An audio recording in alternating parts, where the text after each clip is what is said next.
5, 4, 3, 2, 1, 0.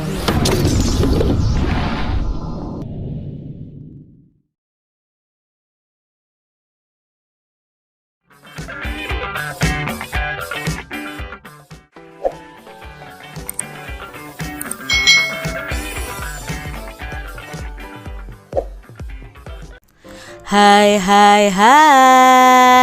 selamat datang. Subtema 2, indahnya keragaman budaya negeriku, pembelajaran yang kedua.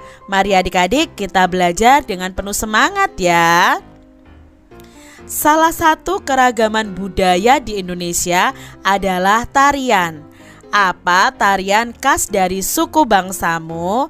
Adik-adik, di setiap daerah di Indonesia pasti memiliki tarian khas dari suku bangsanya. Nah adik-adik, contohnya misalnya ya, kalau di Jawa Tengah itu ada tari namanya tari gambyong ya, dan tari-tari yang lainnya. Pola lantai gerak tari.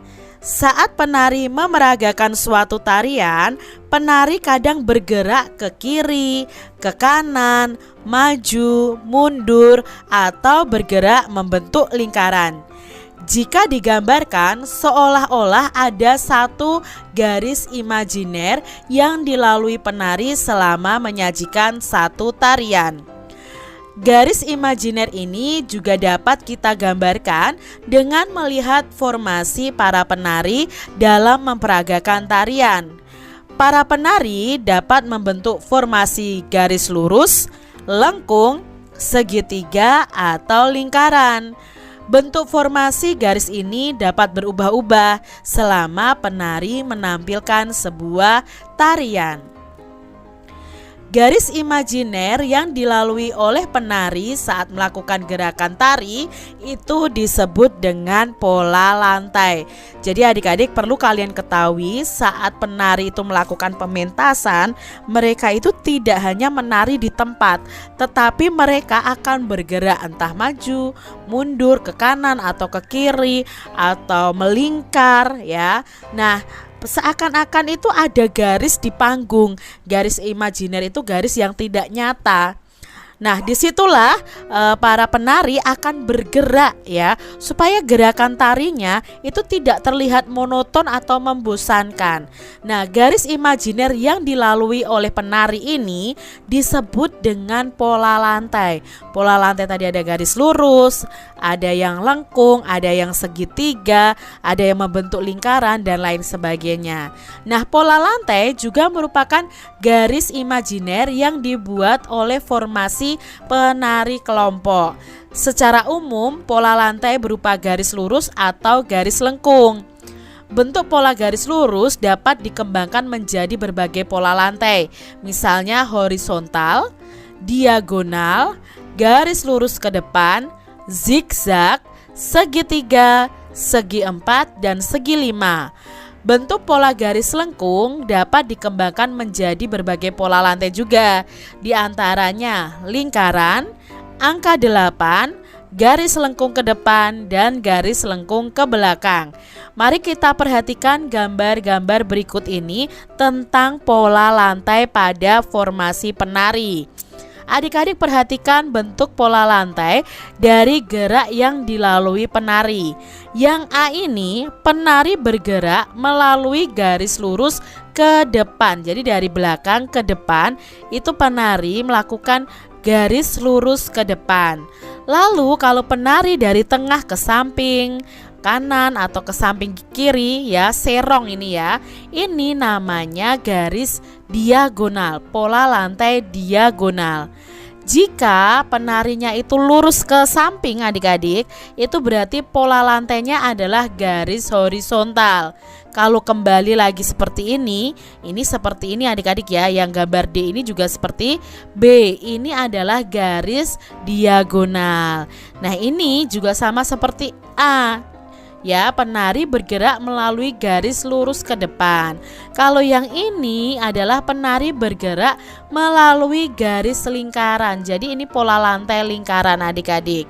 Berikutnya ada formasi penari membentuk lantai diagonal. Ini khusus untuk penari kelompok. Kalau ini tadi kan penari perorangan adik-adik.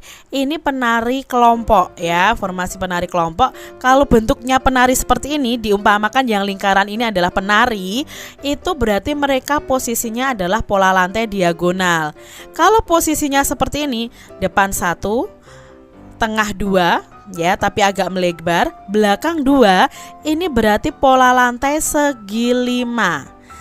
Kalau seperti ini ya, formasinya lurus dari depan ke belakang, itu berarti pola lantai garis lurus ke depan, atau bisa juga disebut dengan vertikal ya. Kalau bentuknya seperti Z ini penarinya ya, seperti ini adik-adik, ini membentuk pola lantai zigzag.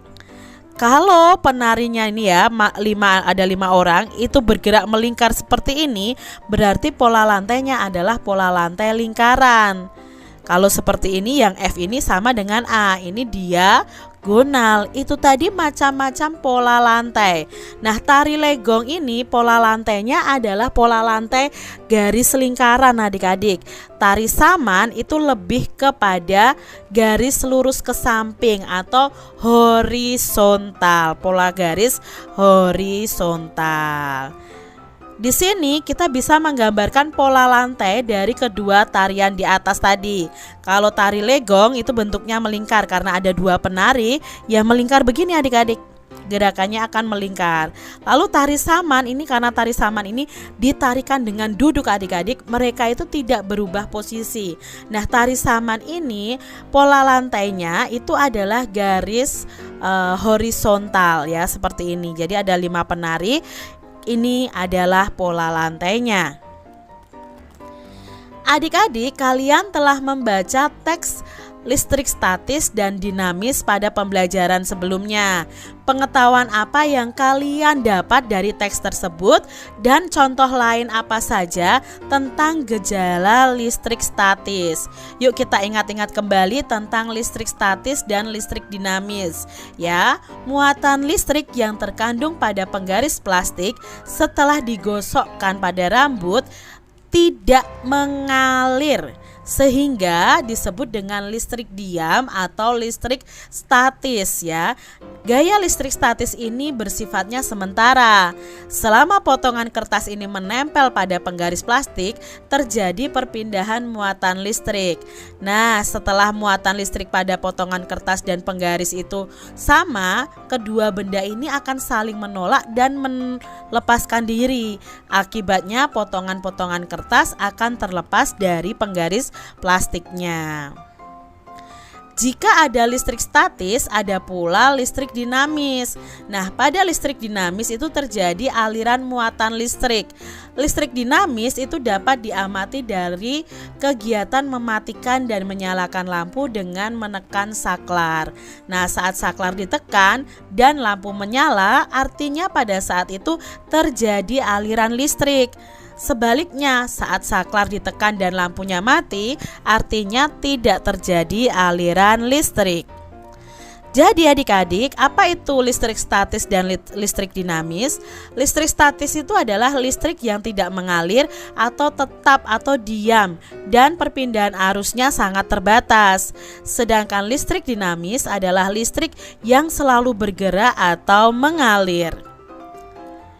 Carilah contoh lain yang menunjukkan gejala listrik statis.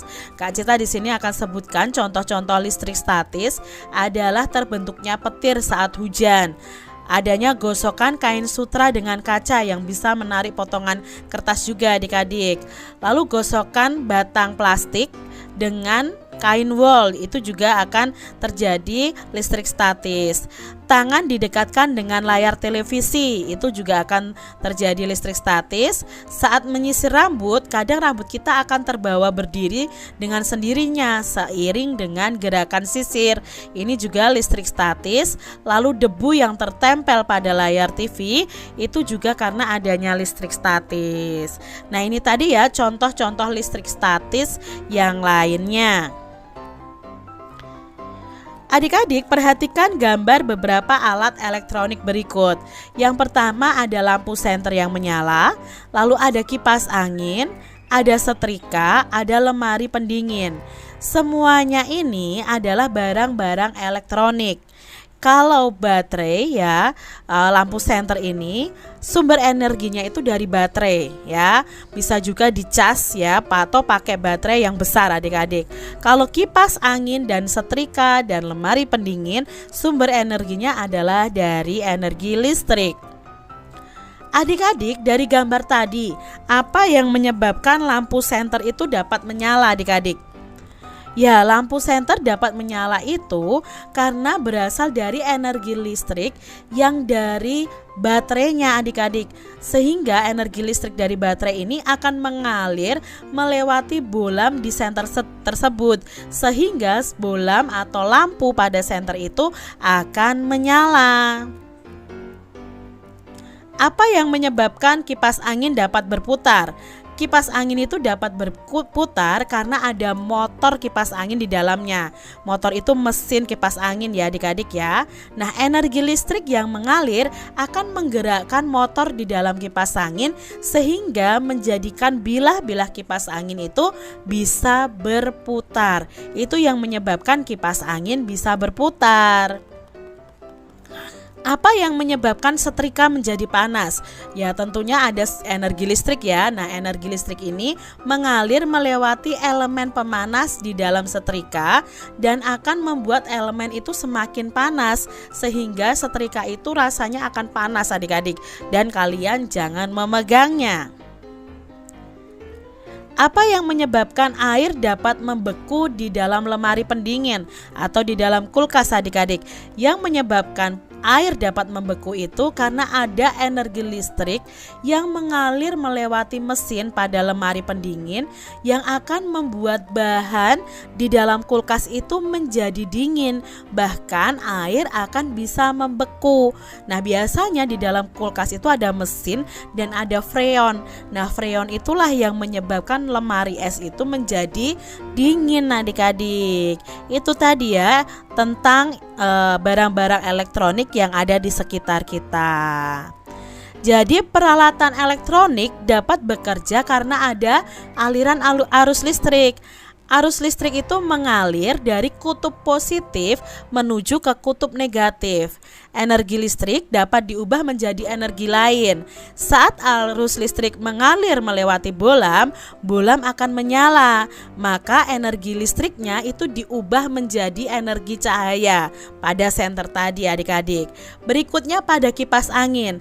Nah, energi listrik ternyata dapat diubah menjadi energi gerak.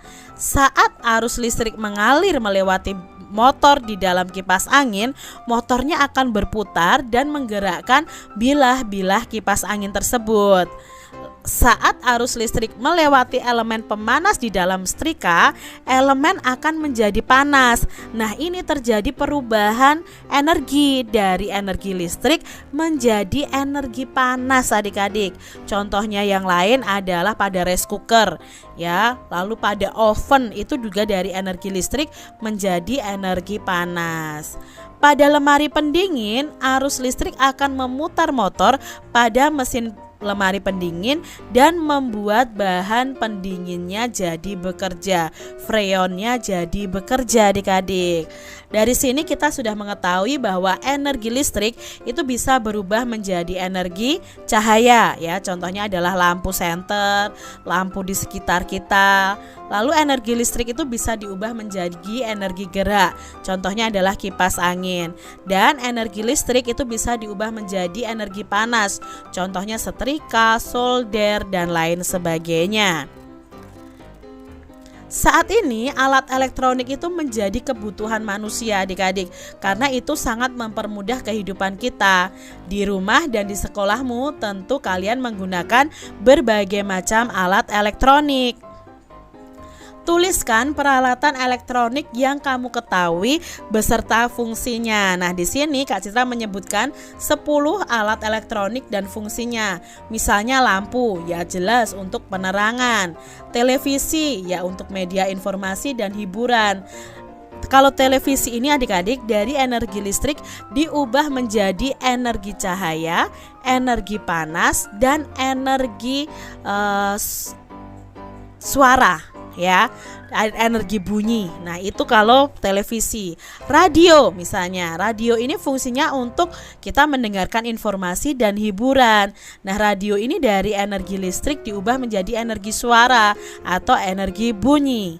Berikutnya ada telepon genggam. Nah, telepon genggam ini kegunaannya ya sebagai alat komunikasi dan hiburan. Lalu ada kulkas, itu sebagai alat pendingin makanan dan minuman. Ada AC. AC itu gunanya untuk apa? Oh, untuk alat pendingin ruangan. Lalu ada kipas angin, itu juga untuk pendingin ruangan atau penyejuk ruangan. Ada vacuum cleaner. Nah, vacuum cleaner ini untuk alat pembersih debu dan kotoran. Lalu ada setrika. Setrika itu alat merapikan pakaian. Berikutnya ada blender. Nah, blender ini gunanya untuk menghaluskan bahan makanan. Kalian bisa menyebutkan alat elektronik yang lainnya yang belum Kak Citra sebutkan. Demikian tadi adik-adik pembahasan kita di tema 7 subtema 2 pembelajaran yang kedua. Semoga video pembelajaran ini bermanfaat untuk adik-adik semuanya dan sampai jumpa lagi.